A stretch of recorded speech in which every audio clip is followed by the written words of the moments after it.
What's up, guys? Welcome back to the channel. Thanks for checking out today's video. Today we're going to do an install and review of CyberGear's caliper covers. Now, I know you might be thinking, and I'm the same way, I'm not a fan of caliper covers. Usually they look kind of cheap and they really don't serve any kind of purpose. Not the case with these CyberGear caliper covers, especially me. I've never owned an EV before. And I guess because of the regen braking, the EVs have a lot of brake dust, and absolutely true with this CYBERTRUCK, crazy amounts of brake dust. These caliper covers really reduce that brake dust and make cleaning your wheels much, much easier. Plus, these caliper covers aren't a cheap plastic, it's aluminum. They have a really nice vinyl decal, they're solid, they look really, really nice. So I'm all in on these caliper covers. In today's video, we're gonna go over exactly how to install them, how to do it safely, step by step, so anybody can do this. Make sure you watch the safety part because I've only owned F-150s the past 10 years. Jacking up this vehicle and switching out the wheels, it's close, but there are definitely some safety concerns that you have to be aware of before you tackle this job yourself. Let's get right into it. So out of the box, these look really impressive. Like I said, nice solid aluminum. There's a little plastic diamond piece here, or a sticker rather. I just removed that. You can put a shiny, it comes with like a shiny little diamond piece. I didn't really like how that looked, so I'm just not gonna have that on there, and it's pretty easy to remove. I'm gonna prep these caliper covers with some isopropyl alcohol. This is just gonna remove any kind of oils, and it's gonna allow the vinyl sticker to adhere more solidly to the caliper cover. Just let all that alcohol flash off, and then you're going to put your vinyl on. Just line it up as nice as you can. I would highly recommend doing this before you install them. That's just going to allow you to get everything lined up the way you want it and make sure it looks nice and OEM. Then just carefully peel back that plastic piece. Go nice and slow so the lettering on the vinyl adheres to the back and doesn't lift up at all. But that's why that isopropyl alcohol, I think, is a good idea, because it allows the sticker to really grab on to the caliper. These vinyls look great on the caliper covers. It kind of has like a spray paint look. It's hard to tell in the video, but it really looks like it's kind of spray painted on there. Really cool looking vinyl. Now, if you're going to do it like me and spray paint, I would recommend getting a microfiber cloth and really taking some time to make sure you get all the dust and debris, make sure everything's perfectly clean on the caliper cover, and then give it a nice light coating. This is kind of called like the tack coat. So just a really, really light coat, just so you can get a good spread of clear coat over the caliper covers.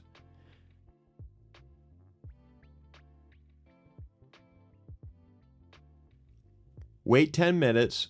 Inspect your work, and then go back with a slightly heavier coat, and this is going to be your final coat. I don't think you need to go more than 2 on this. We're just trying to lock that vinyl in and give it a little bit of a shine. And you can see here, that's the matte untouched with the clear coat, and then this is the clear coated caliper cover. I like the look of the clear coat, and because I live in New England, I'm exposed to salt and all kinds of nastiness on the road, so I'm going to go with the clear coat to protect the caliper cover and keep that vinyl sticker looking good. Now, before you get started, I would go to like your digital service manual, type in jack, and hit the jacking and lifting portion of the manual on your Tesla. Take a second to look through this. There's very specific instructions on how to lift and jack your vehicle. There's really only 4 points where you're supposed to put a jack underneath the CyberTruck. Make sure you read this. Make sure you really understand. I'm going to go through it with you guys in the video while we're doing it, but it would not hurt, and I would highly recommend reading all of this through and making sure you really understand what you're doing before jacking up this vehicle. Now, once you've read through this a few times, the first step is you're going to lift the vehicle to the medium ride height. After you lift it to the medium ride height, go to service and touch jack mode. That will disable the auto leveling feature of the CyberTruck. All right, to loosen up these lugs, we're going to need a 21mm socket and a breaker bar. I'll put a link to all this stuff in the description. We're just loosening up all the lugs. We're not completely removing them yet. We're just loosening them up before we jack up the vehicle. Very important, according to Tesla, there are only 4 places where you can safely jack up this CyberTruck. And Tesla has labeled all of these as lifting point. You can see right here, it's kind of hard to tell, but I'll use my finger and kind of wipe it away, but it clearly says lifting point. There's 4 of these. Do not lift this truck up anywhere other than where it says lifting point. I'm using a 4-ton floor jack with a small block of wood right under that lifting point where it's labeled lifting point. And before you start pumping up the jack, make sure you block off the wheel diagonal to the lifting point. I would also recommend getting actual wheel chocks front and back, but that's all I had at the moment, so I'm making do with what I had. Now we're gonna go back and slowly and safely lift up our Cybertruck. Once the tire is about an inch off of the ground, I'm just gonna cheat a little bit. I have my power socket. You can actually fully remove all of the lugs and then remove the tire completely to get access to your caliper. Now what I like to do as a fail-safe is I'll actually take the tire and put it just to the left of the jack. That way, God forbid, if the jack was to fail, at least it would fall on the tire and not on me. As you can see, pretty dull caliper, nothing fancy, nothing to see here. I also appreciate that CyberGear labeled all of these, so they come in nice little packages and each one of them are labeled so there's no confusion for the install. They also have a set of hardware for the front wheel and a set of hardware for the rear wheel. Again, I love when everything is nice and labeled. That really avoids any kind of confusion for the install. So there's 3 little aluminum brackets that you're going to need for the front wheels. You can see here they're pretty easy to figure out how to put in, but just make sure that you have that little nipple area sticking out facing you, and it's just going to be the opposite on the bottom side. And then there's like this little bracket piece that goes in. Initially I put it on backwards, it won't fit in, which is great. So you flip it around and then it clips right into the caliper.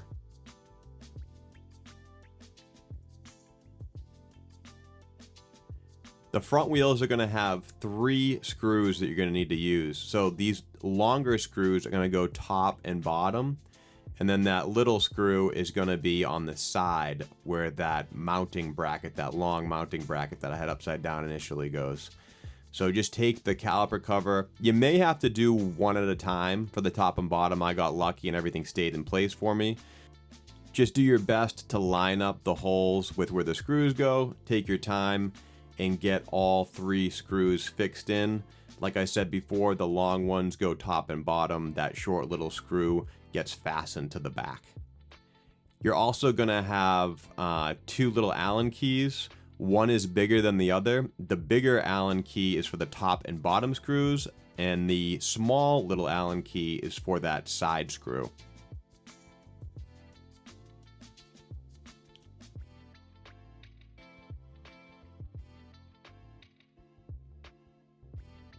After you have everything secured, it wouldn't hurt to go back over the screws and make sure everything is fastened down nice and tightly. Before and after. These really do look impressive, and I love that Cybertruck vinyl. Alright, now it's just the opposite order of events. We're going to take our wheel, make sure it's nice and flushly mounted onto the hub of the vehicle. And again, I'm using my power ratchet to just snug things down. I'm not tightening anything down 100%. I'm just basically fixing the lugs onto the wheel before I drop it down. And then we're going to go back and we're going to torque these down to factory specifications. Now very, very slowly lower the vehicle, and once you have the vehicle on the ground, then you can get your torque wrench and torque these lugs down to factory specifications, which is 151 foot-pounds. And to make sure you have the lugs fastened on evenly, it's always good practice to fasten them down in a star pattern.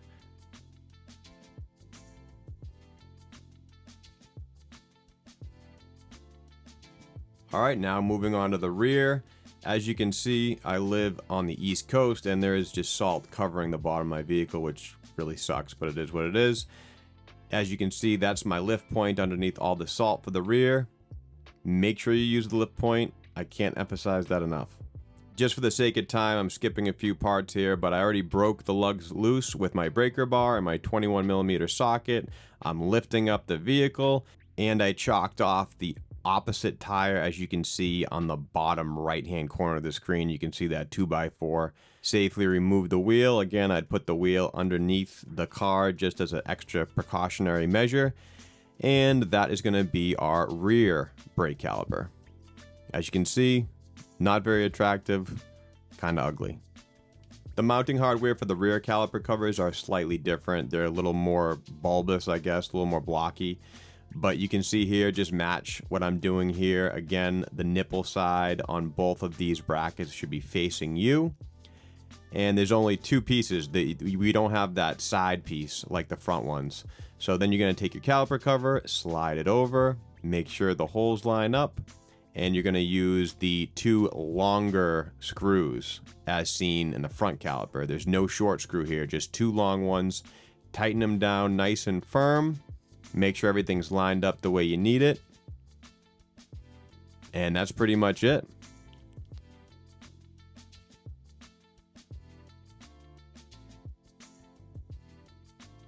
Before and after. Much better look, especially on the rears. Again, reverse order of operations here. Get your wheel, get it tucked underneath there, and just mount it back onto the Cybertruck. Don't screw anything on too hard yet, because we're going to use that torque wrench.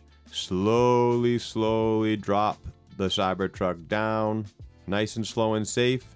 And then we're going to take our torque wrench again and torque everything down to specs, which is 151 pounds.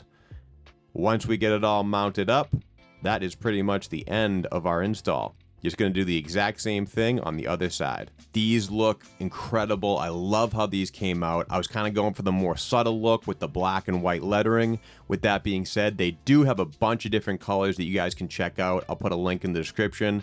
These really do look incredible. All right, guys, that's going to be it for today's video. I hope you enjoyed the install and review of CyberGear's caliper covers. These things are really nice, high quality. Definitely recommend them. Make sure you use my discount code. I'll put a link in the description and also in the first comment. Any and all of the tools that I used today, same thing. Don't have to worry about trying to find this stuff yourself. Just check the description. I'll put everything in there for you. And again, safety first, guys. Please be safe. Anytime you're lifting up a heavy vehicle and taking off wheels, just make sure you be safe, take your time, and do it right. Hope you guys enjoyed today's video. I'll see you in the next one. Peace.